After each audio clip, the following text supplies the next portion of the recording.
Assalamualaikum warahmatullahi wabarakatuh. Nama saya Damian Ali Sofian, nomor absen 26, kelas 6A Public Speaking. Assalamualaikum warahmatullahi wabarakatuh. Selamat siang dan salam sejahtera bagi semua. Yang terhormat Ibu Nurlina Rahman, SPD MSI, serta teman-teman yang saya banggakan. Puji dan syukur kehadirat Allah Subhanahu wa Ta'ala karena atas rahmat dan karunia kita bisa berkumpul pada hari ini. Teman-teman, masa muda adalah masa yang penuh dengan harapan, impian, dan kesempatan. Pada masa inilah kita menentukan arah kehidupan di masa depan. Sebagai mahasiswa, kita sedang berada di tahap mempersiapkan diri untuk masa depan tentunya. Dari mulai melalui pendidikan, pengalaman, dan berbagai proses pembelajaran. Namun, kita harus menyadari bahwa setiap orang memiliki titik awal, keadaan, dan perjuangan yang berbeda. Kita sebagai mahasiswa yang hanya fokus mengikuti perkuliahan tanpa harus memikirkan kebutuhan ekonomi, namun ada juga mahasiswa yang membagi waktunya antara kuliah dan kerja untuk membantu perekonomian keluarga, untuk memenuhi kebutuhan hidupnya juga, lalu ataupun membayar biaya pendidikannya. Perbedaan kondisi inilah yang mengajarkan kita bahwa setiap orang berjuang dengan titik yang berbeda-beda. Oleh karena itu, pada kesempatan kali ini saya ingin mengajak teman-teman untuk melihat lebih jauh tentang perjuangan mahasiswa yang kuliah sambil bekerja. Teman-teman, menjadi mahasiswa bukan hanya sekedar datang ke kampus dan mengikuti perkuliahan. Kita tentu dituntut untuk menyelesaikan berbagai tugas, mengikuti presentasi, berdiskusi di kelas, atau mengembangkan kemampuan melalui organisasi atau kegiatan lainnya, hingga mempersiapkan diri kita untuk memasuki dunia kerja setelah kita lulus nanti. Semua itu mungkin udah menjadi suatu challenging yang membutuhkan tanggung jawab, disiplin, dan manajemen waktu yang baik, teman-teman. Namun, bagi mahasiswa yang sambil bekerja, tantangan tersebut menjadi jauh lebih besar karena mereka harus membagi waktunya antara kuliah, pekerjaan, tugas, dan kehidupan pribadi. Ketika mahasiswa lain selesai kuliah, mereka tentu memiliki waktu untuk beristirahat.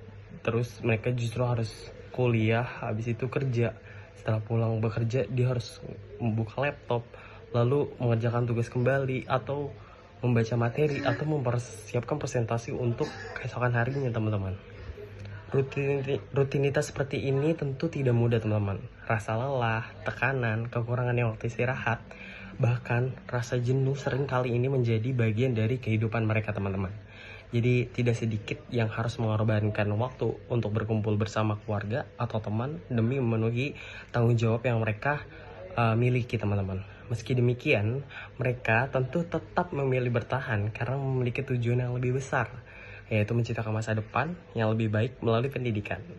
Teman-teman, bayangkan ketika ada seorang mahasiswa yang tiba-tiba bangun pukul 5 pagi untuk bersiap mengikuti perkuliahan, terus lalu selesai kuliah sekitar pukul 2 siang misalnya, ia tidak langsung pulang untuk beristirahat tentunya, melainkan berangkat menuju tempat kerja sehingga malam hari sampainya di rumah ia harus menyelesaikan tugas kuliah, membaca materi, atau menyiapkan materi untuk presentasi besok. Nah, ketika semua pekerjaannya selesai, waktu istirahat yang tersisa mungkin hanya beberapa jam sebelum esok hari atau ketika saya kembali dimulai sama setiap harinya gitu. Jadi, rutinitas tersebut berlangsung bukan hanya 1 atau 2 hari, tetapi berbulan-bulan bahkan bertahun-tahun. Tentu hal itu jadi membutuhkan semangat dan tentunya komitmen dan mental yang kuat, teman-teman. Meskipun ia lelah, mereka tetap menjalani karena percaya bahwa pendidikan adalah jalan yang mengubah untuk masa depan. Mereka memahami bahwa di setiap pengorbanan yang dilakukan hari ini merupakan investasi kehidupan yang lebih baik di kemudian hari. Jadi perjuangan tersebut dapat kita ibaratkan mungkin ya seperti seseorang yang mendaki gunung sambil membawa ransel yang lebih berat dibandingkan pendaki lainnya.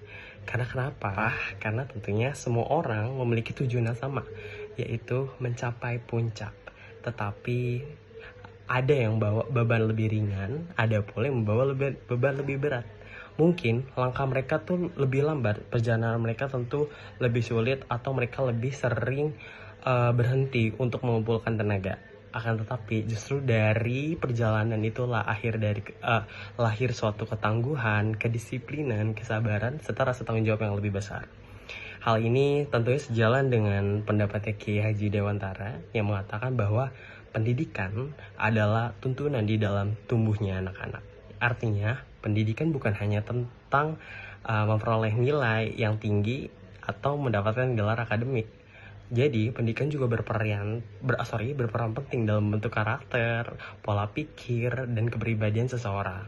Tentu, mahasiswa yang kuliah sambil bekerja tidak hanya belajar di ruang kelas, tetapi juga belajar menghadapi tantangan kehidupan secara langsung. Mereka belajar mengatur waktu, mengambil keputusan, dan tentunya bertanggung jawab terhadap pekerjaan.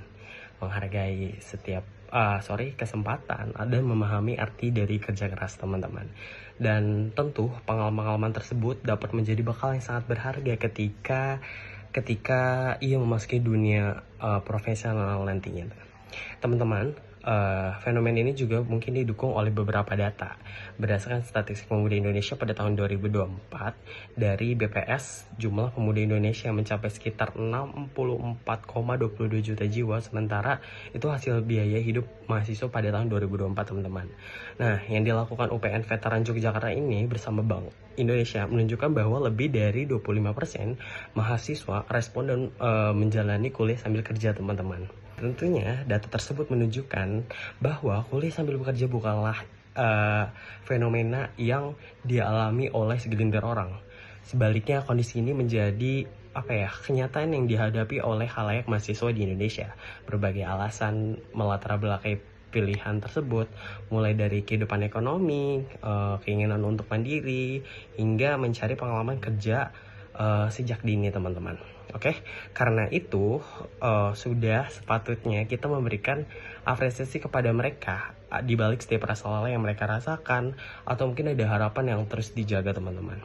Dan di balik setiap pengorbanan yang mereka lakukan, ada juga impian yang diperjuangkan tentunya. Dan di balik setiap kesulitan yang mereka hadapi, ada tekad untuk tidak menyerah. Teman-teman yang saya banggakan, mungkin melalui pembahasan yang sudah saya bahas sebelumnya, saya berharap kita semakin menyadari bahwa setiap orang memiliki cerita dan tantangannya masing-masing. Apa yang terlihat mudah bagi kita belum tentu mudah bagi orang lain. Oleh karena itu, jangan mudah menilai perjuangan seseorang hanya dari apa yang tampak di permukaan. Dan jangan mudah mengeluh ketika menghadapi kesulitan. Dan jangan mudah menyerah ketika menemui kegagalan. Dan jangan membandingkan perjalanan hidup kita dengan perjalanan orang lain. Dan karena setiap orang memiliki waktu dan proses yang berbeda. Sebaliknya, mari kita saling menghargai, saling mendukung, dan saling menguatkan. Terkadang sebuah ucapan, semangat, atau bentuk kepedulian sederhana dapat memberikan kekuatan bagi seseorang untuk terus melangkah. Tentu, jika hari ini kita merasa lelah, janganlah menyerah. Jika hari ini kita merasa lelah, jangan tentu terus pernah mencoba untuk menyerah. Jika hari kita gagal, jangan pernah berhenti mencoba, karena setiap langkah kecil kita lakukan hari ini adalah bagian dari perjalanan masa depan kita yang akan. Mungkin ada beberapa yang seperti dikatakan sama oleh Winston Churchill, di mana dia mengatakan bahwa success is not final, failure is not fatal, and is the courage to continue the course. Jadi kesuksesan bukanlah akhir, dan kegagalan bukanlah kehancuran. Yang paling penting adalah keberanian untuk terus bangkit, belajar, dan tentunya melangkah ke depan. Oke, teman-teman, mari terus belajar, terus bertumbuh, dan terus berjuang. Karena saya percaya bahwa di balik setiap rasa selalu ada harapan, di balik setiap pengorbanan selalu ada pelajaran, dan di balik setiap perjuangan selalu ada masa depan yang layak untuk memperjuangkan. Terima kasih atas perhatiannya, Ibu Dr. Nurlina Rahman, MSI, serta teman-temannya sekalian yang saya banggakan. Wassalamualaikum warahmatullahi wabarakatuh.